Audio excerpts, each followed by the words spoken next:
Hi, this is Sean D'Souza, and you're listening to the 3-Month Vacation Podcast.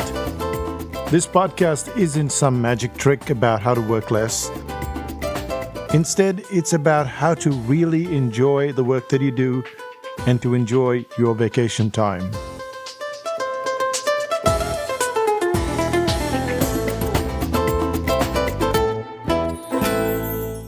Hi, it's Sean, and you're listening to the 3-Month Vacation.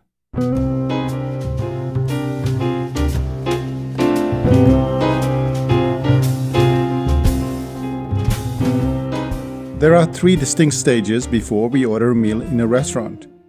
The first stage is when you're standing outside the restaurant. You're deciding whether to go in or not.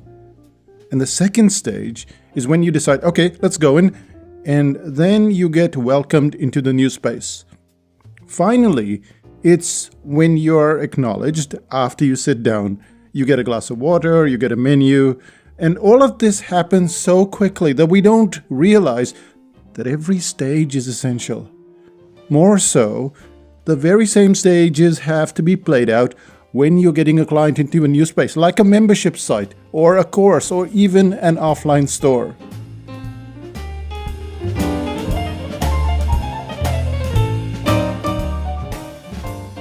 The first stage is before they enter the site, before they enter your course. The second is how you greet them, and the third, and equally crucial stage, is how you make them feel within minutes of entering that new space. These 3 steps, these sequential steps, are what you'd call onboarding. Onboarding is the fancy word, the technological word for getting people on board, whether it's software or anything where you're getting someone on board something. Every stage of onboarding is vital because if you were to go back to that restaurant, would you be happy if no one received you when you entered? And then, having been assigned to a table, how long would you wait before you just stalked off simply because you got no service?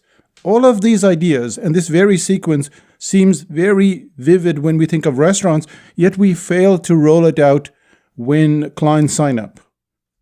And the importance of onboarding can be boiled down to a single term: safe zone.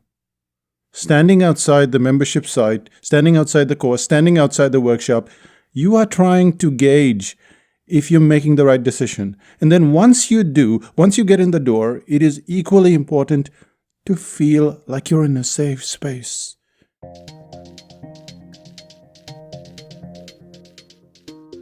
You need someone to help you. You need someone to take care of you. Instead, what you get is an automatic email. It confirms your membership, and then it's just a bunch of weekly emails, and they don't have the slightest personal touch in place. Now, wait a second. No one is saying that you shouldn't use automation. What's about to follow is about how automation doesn't become a crutch, but becomes a handy companion. It allows a small business to keep in touch with its clients, to prompt them to consume whatever is being purchased, whatever is being delivered. However, you can't depend on automation alone. That's a mistake. At some point, very early after the client has shown up to your restaurant, a real person has to make themselves available. So you have to make yourself available. If you're surprised at where this whole piece is going, it's only because of how the internet works, or how the internet shows us that we have to work. What they talk about is, let's take a hands-off method. Let's put everybody through this funnel. Let's do all of this automation. And this is why there is a constant churn. This is why clients leave all the time. And when they leave, you have to fill up those spaces. So you have to do constant advertising, which in itself takes time. You have to do joint ventures. You have to make sure that your membership site, your courses don't look barren. At 5000 BC, we like to see ourselves like a restaurant. And here are some of the things that we do within less than a month of a client joining the site. So in this episode, we're going to cover 3 of those things. I'm going to give you a list of the things that we are covering in 5000 BC. So if you're a member of 5000 BC, you'll see all of this stuff. But on the podcast, we'll get 3 of them done like we always do. So here's a list, and then we'll go to the three main ones. So we have tiny increment autoresponders, we have cave guides, we have taking action forums, individual contact, chocolate, buddy system, we have a country welcome, and then we have video conferences. Oh yes, we also have tags. So that's the list of what I can think of within a month of a client joining anything, a course or 5000 BC. Let's start out with the main three ones, or the ones that we're going to cover today, and they are tiny increment autoresponders, cave guides, and the third is the taking action forum. It's time for tiny increment autoresponders.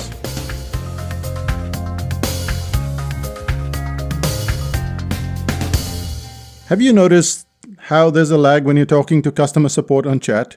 Let's say you get onto a website, and on the right-hand side, you have a little button that signals that you can talk to someone. So you click on that button, you click on the chat button, and almost immediately you get a response. It may say something like, "Hi, I'm Maria. How can I help?" You automatically assume that Maria is around and you start to type your question. It's then that nothing happens. It seems to stall you for a while. It asks your name, it asks for a phone number, just in case you're disconnected. And then there's a lag after you type in your details. So what happened there? I'll tell you what happened. You were talking to a machine. All of that Maria bit of chatter, that was an automatic back and forth that you get. And then past a certain point, the machine hands it over to a real person. And for the most part, no one is wiser or unhappy, but it allows the transaction to go ahead pretty flawlessly.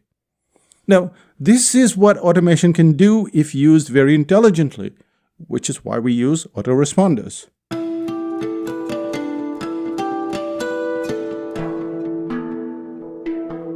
For any membership site, there are two types of clients. The first is the type of clients that jump right in, they introduce themselves, and they're off the mark right away.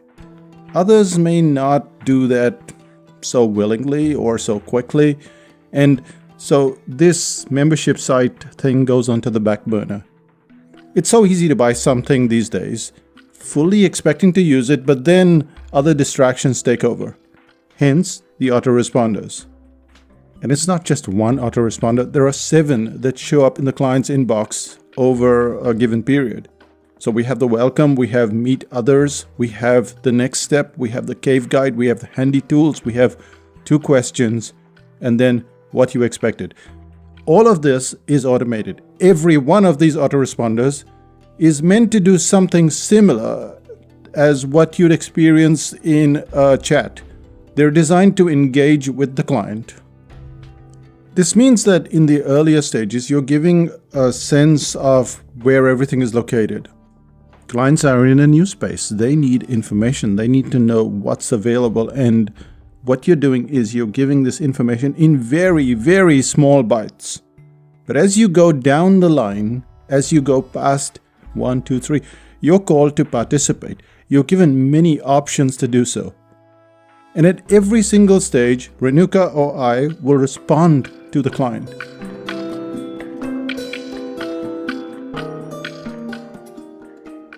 If you've ever gotten an email from us and replied, then we will write back to you and we'll keep conducting that conversation, asking questions, telling you what to do, giving you little things. All of it is about safety. All of it is about creating this safe zone. It's not about, here you go, it's automation. Now you're in this funnel. No. The emails are designed to help us to help the client, to help the client to consume what they have bought, to get use of the resources, to find others just like them, because that's one of the reasons why people join membership sites. They don't join for your information. Well, they do, but not just for the information. They want to be part of a community. That's why you move into a city. You don't join a city to just sit in your own apartment. You want to know some of the people, maybe in the office, maybe elsewhere. But the point is that you want to create that level of safety. And that's what automation helps. It helps the client consume those bits so that they start getting safer, feeling more comfortable in that new space.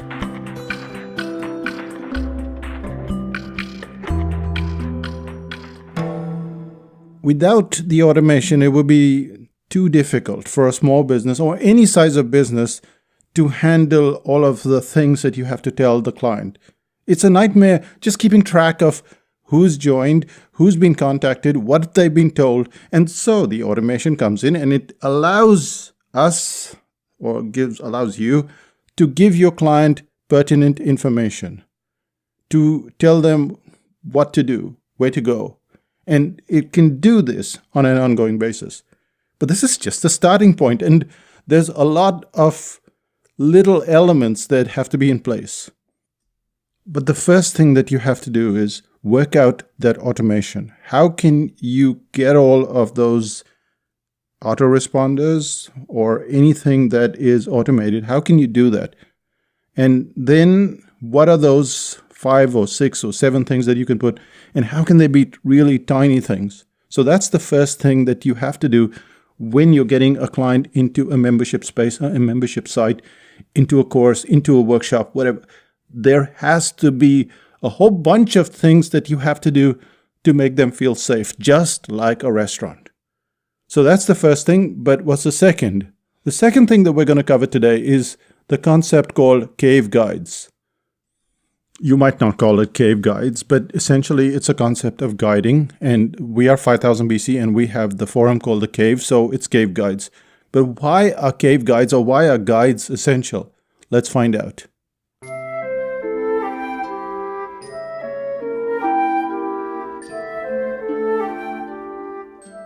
When we were in Paris in 2009, I think, I got lost for several hours in the morning.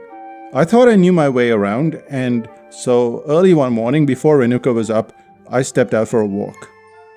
I must have taken a wrong turn somewhere because I couldn't find my way back.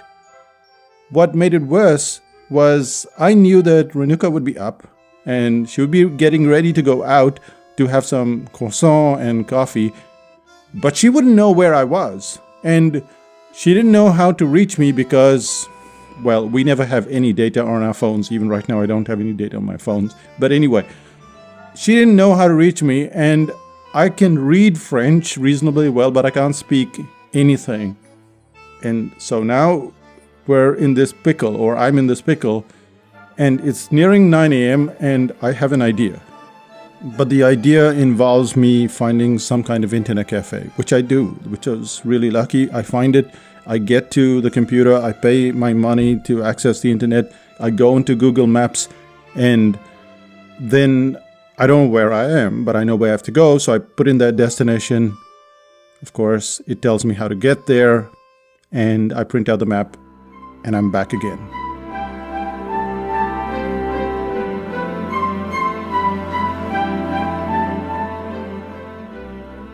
What Google Maps did was calm me down. It helped me to get back, and I was completely lost in this new city. And cave guides perform a similar function in 5000 BC. When you get to 5000 BC, it's a whole new city, possibly a whole new world.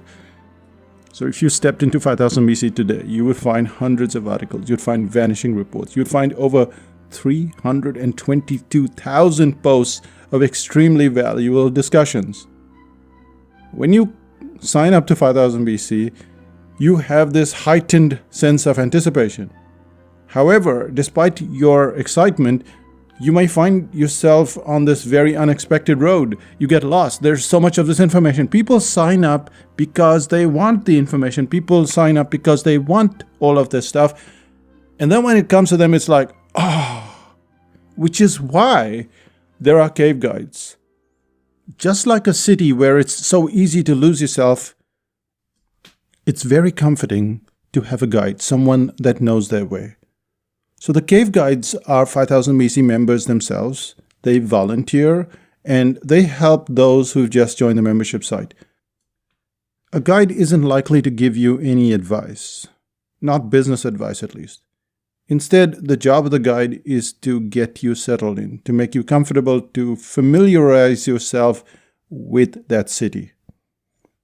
However, it's the feeling of safety That is more important than just being familiar. When you and I get to a new place, we are uncertain, we tend to make mistakes, and some clients will push through, and others just feel silly. They feel like they're always making mistakes. And then there's another batch of people who may not even attempt to make a move because they think that they are guaranteed to make an error, and then they feel they will be publicly called out. And this fear could be justified as there are so many instances where people are made to feel small, they're made to feel insignificant. And this is done in the full glare of a large group. The cave guide brings it down to this more human level.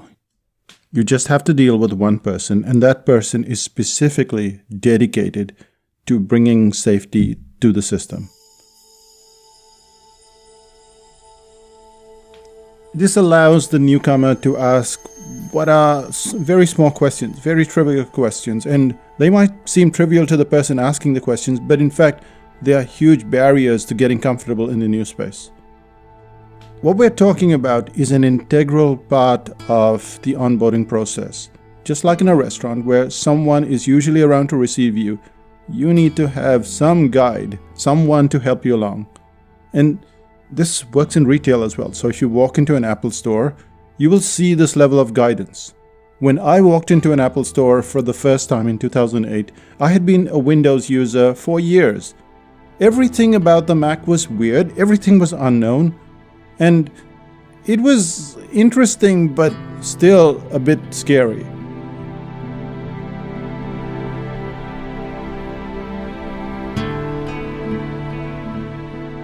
The Apple Store calmed me down in the sense that I could make a quick appointment. I could talk to someone at the Genius Bar within the store, and this enabled me to get my questions out, get them quickly and safely. In a course, when you look at a course online, we have an onboarding that's slightly different. With the cartooning course, for instance, there is so much of this posting of cartoons, linking to be done, which is why the first week, the entire week, is about slowing down the whole system. The clients get assignments that enable them to familiarize themselves with the forum.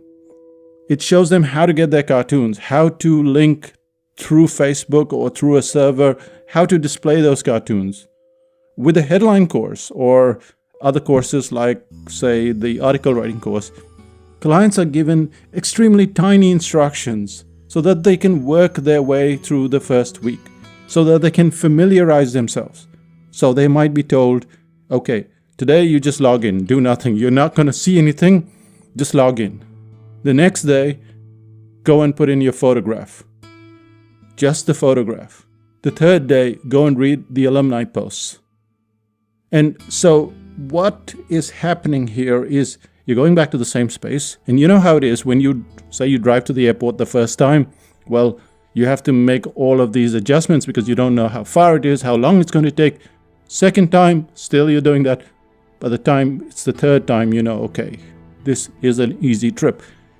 And this is the kind of familiarization that you have to get the client to go through. And not everything is going to have live help, but it needs to be there. So when you sign up for a course, the first instruction that you get is, if you get stuck and it takes you more than 15 minutes, get in touch with us. Don't wait. Don't think it's your problem. Don't think it's a technology problem. Don't think it's your computer. Get in touch with us right away. And then this message is sent over and over again. So there's a combination of autoresponders or something that's already in the system, but then with someone who can be the guide.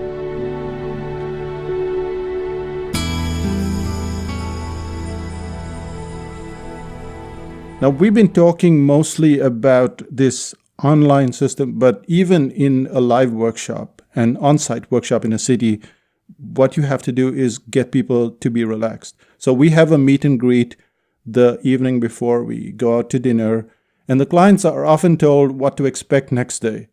And if possible, we take them to the room, we show them where they're sitting. So what is happening here is you've gone through a rehearsal of sorts, and you've created safety. You've created the most important aspect when a client enters your business. They want to be safe, they want to be comfortable, they don't want to have to be intimidated. Being a guide or having a guide is essential for a company. When you're selling a product or a service, it might seem like a big bother to take so much trouble to get a guide system in place. It might seem that a guide might be better suited for workshops or courses instead. However, every entry point is fraught with the chance that the client may get lost. Sometimes for a short while, and sometimes for hours like I did in Paris, or for an extremely long while and then they never come back. Having guides, or at least a guided system that people follow, that clients follow, is very critical. That guide is still one more step. So we start out with autoresponders. We set people through little stages, then we get them to interact with a person who will help them, who will guide them through the system. But now comes the important part. The reason why they bought your product, the reason why they bought your service, the reason why they bought your membership site is not because they just want to meet a guide, they want to achieve something.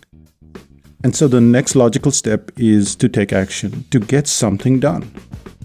In 5000 BC, we call this the Taking Action Forum. And I know this is just about 5000 BC right now, this segment, but you can use this same principle or similar principle in your business by getting people to take action in some way. So let's go to the third part, which is the Taking Action Forum.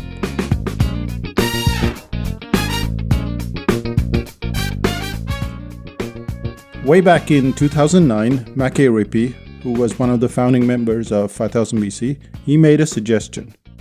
He said, how about a Taking Action Forum? We didn't have that forum, but that was the start of a journey that has had tons of ups and downs. But today it is one of the most important elements of the membership site. It's part of the onboarding process, but what it does is it enables people to be more comfortable at a greater rate, at a more rapid rate. And what it helps them do is take action. And this is because getting into a new community is always scary. There are always far more people than you want to deal with. And the Taking Action section forms this tiny little capsule where you and just one other member can create a bond and can move ahead in tiny steps.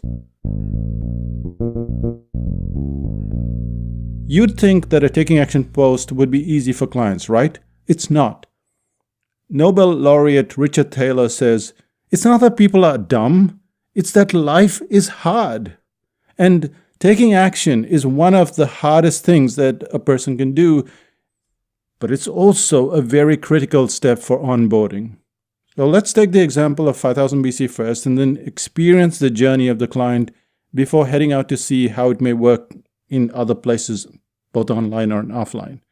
So in 5000 BC, a client signs up, they become a member, but they do so for reasons of their own.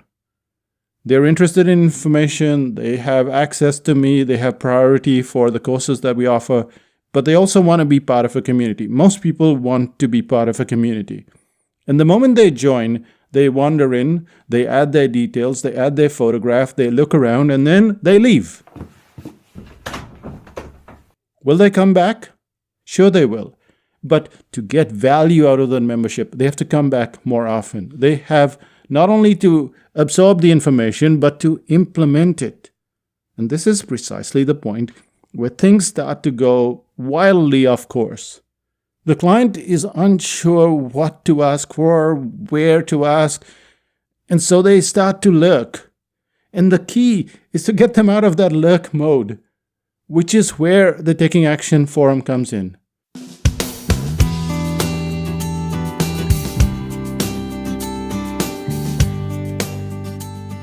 When we first rolled out the Taking Action Forum, it was very unrefined. You just went there, you posted your goals, you said, in 30 days I want to achieve this, this is how I go about it. And it was not as precise as it is today. We realized that people would start a Taking Action post and then they would start, and then they would get lost and they would go off track. There was this whole lack of planning. As Richard Thaler says, well, people aren't dumb. Life is hard. So what we did was we put in 7 steps there, and they read like this. Step 1, name your goal. Step 2, list what you will do. Keep it restricted to 2 or 3 things. Step 3, list how you intend to do it. Step 4, list how much time you'll spend on it daily over 21 days. And this is very important. Then step 5 is, what resources do you have? What help do you have? What information do you need? Step 6 is start date and finish date, and keep it for just 21 days. And step 7 is get a buddy. And you're told, don't miss this step. It is always good to have someone nudging you along just in case you start slacking off.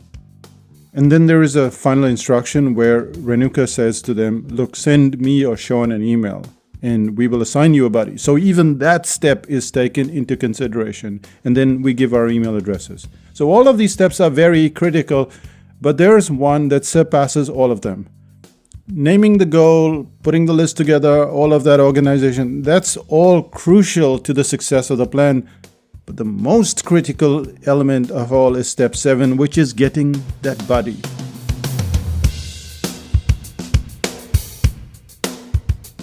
It is obvious when you think of it, right? What does a buddy do for you? You're in an unknown forum, you're in a new membership site, and you are almost bound to get lost. You could depend on the power of the group, but just having one other person, your buddy, that is much easier to lean on. Someone that you can learn from. Plus, it's easier to lose steam when you're trying to motivate yourself. When you have a buddy to keep yourself going, the very act of knowing that someone is waiting for you nudges you on. The Taking Action Forum works incredibly well in so many cases, and the reason why it works is because it gives that newcomer a tiny space and it gives that newcomer a friend. That's usually all we need. That's all we need when we enter a website or maybe a membership site or a course. We just need another person. And you see this in real life when you're part of an organization or when you go to a networking meeting. You look for someone that you know. You don't try to go, okay, let me just jump in the middle of all of these people who I have no clue who they are and where they come from. No, you look for someone that you know. And this can't be done with your membership site because obviously people are coming from all over the world. But what we do know is that we can make friends out of strangers. And it's not very hard to do that. And this is the most critical part of the Taking Action Forum. When people don't get things done, it is partially because they don't have a plan, partially because they don't do the steps. But the buddy, that's one of the most critical things of all.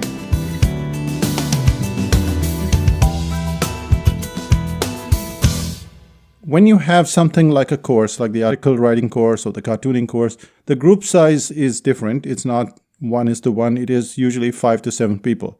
And the same thing applies to groups in live on-site workshop. And there's a reason why this is different. When working on an individual goal, the input, often just a nudge from another person is enough. But when it comes to learning a skill like writing or drawing, the contribution is very critical. So when the client is part of a group, they're not just contributing their article, their cartoon, their piece. What they're also seeing is how the other 5 or 6 people have done it. And so the others make mistakes. I correct those mistakes, or Allison corrects the mistakes in the cartooning course. And now you're able to learn from those mistakes. So this is what makes learning rapid. Usually when we're working alone. And when you work alone, you make the mistakes, you don't know how to fix them. Or even if you're working with a coach, the coach will fix 1 mistake or 2 mistakes. When you're working in a group, first of all, you realize that everyone is making a mistake, which is really cool. You don't want to be the only person making a mistake. And believe me, everybody makes mistakes. So everyone's making the mistakes, say an average of 3 mistakes per person, that's 21 mistakes. Now, on a single day, you can learn from 18 other mistakes, including the 3 mistakes that you made. That's cool. That's what creates this whole level of safety, of being part of a group. And so it's different. It's different when you're working with a group off-site in a workshop, in a course, and of course in a membership site. And it's all part of this onboarding process.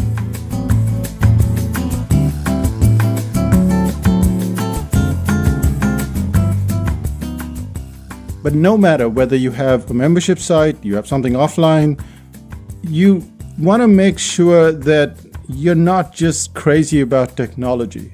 You want to forget this technology for a while and remember that we are humans first and that humans seek humans.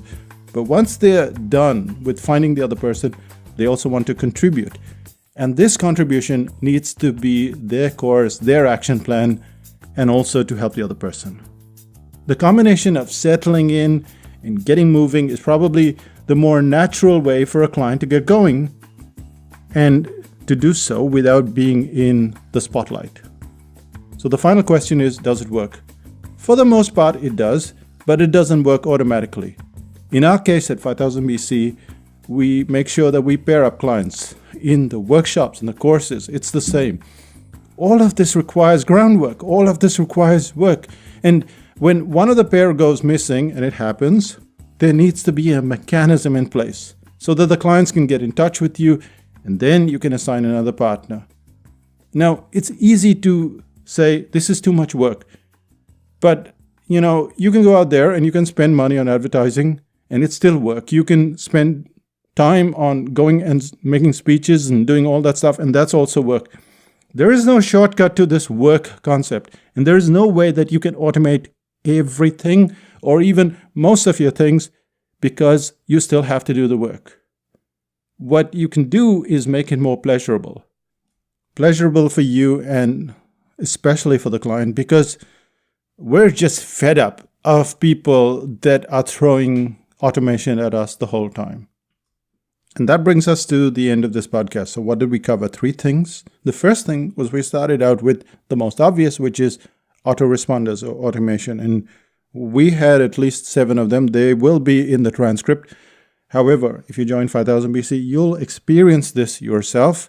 You'll experience how the autoresponders come in, how we interact with you, what point we back off. So all of these things you can see for yourself. If you come to a live workshop, you can see for yourself. So there is a lot of automation, but it also leads to a live person, and that's Renuka or me. Then we have the second section, which is the cave guides.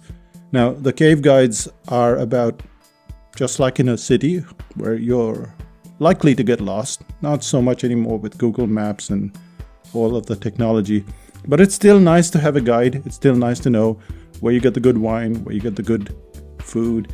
And guides do this, and that's why guides still exist today. So we have cave guides who are volunteers and clients who like you and who you treat well. And this is so crucial, isn't it? I mean, when you think about it, why would anybody volunteer to be a cave guide? Why would they take up their time to help you run your business? And the only reason is because they were treated well.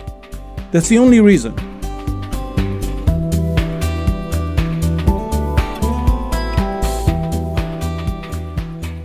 They were treated well, they were helped, they want to give back. That's the core of kindness. That's the core of who we truly are as human beings.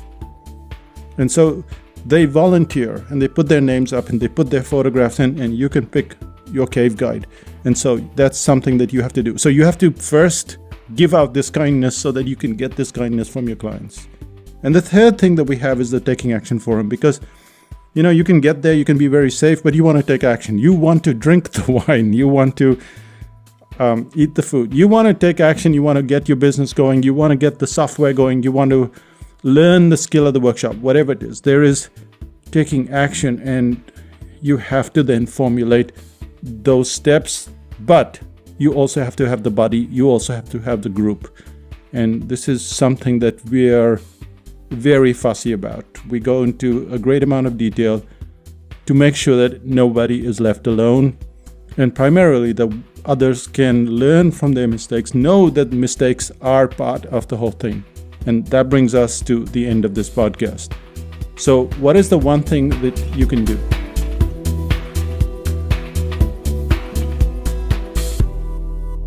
The one thing that you can do is go into the transcript and read all of those 7 steps and see what can I do in my own system, when I start my own system, when I do my own workshop, when I have my own software or whatever, how can I get people onto this onboarding system and then add a little human touch all along the way.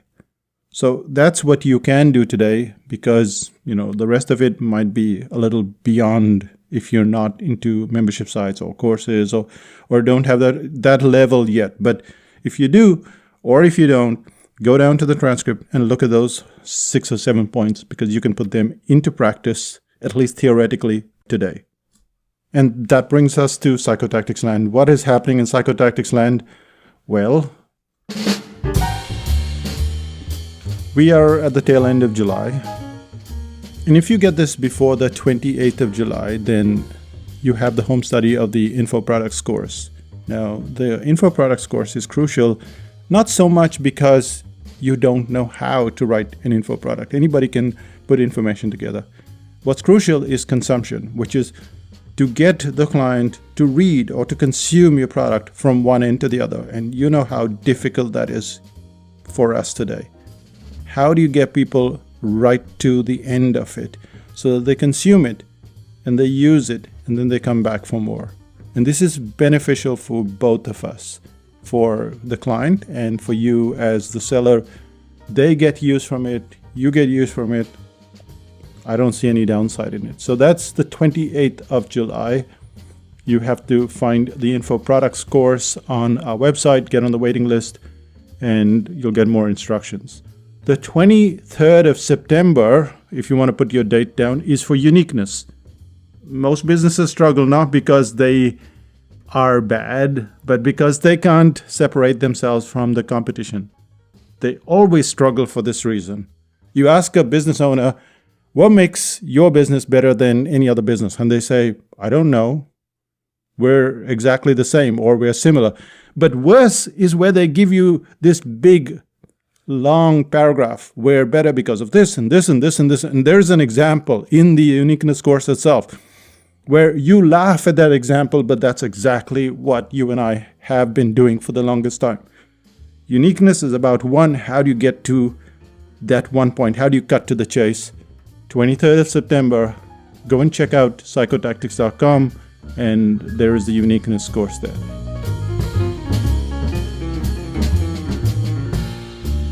So that brings us to the end of this podcast, and you know that you should be in 5000 BC. If you already haven't experienced the power of all those autoresponders and all the cave system and the taking action and stuff, in this podcast itself, it was like a big pitch for 5000 BC. It wasn't meant to be a pitch, but yeah, you got a feeling for how it is different from every other place. And kindness, we have, be kind, be helpful, or be gone. That's our motto, and that's what we live by, and that's what you'll find when you join 5000 BC. That's it from Psychotactics Land. I'll say bye for now. Bye-bye.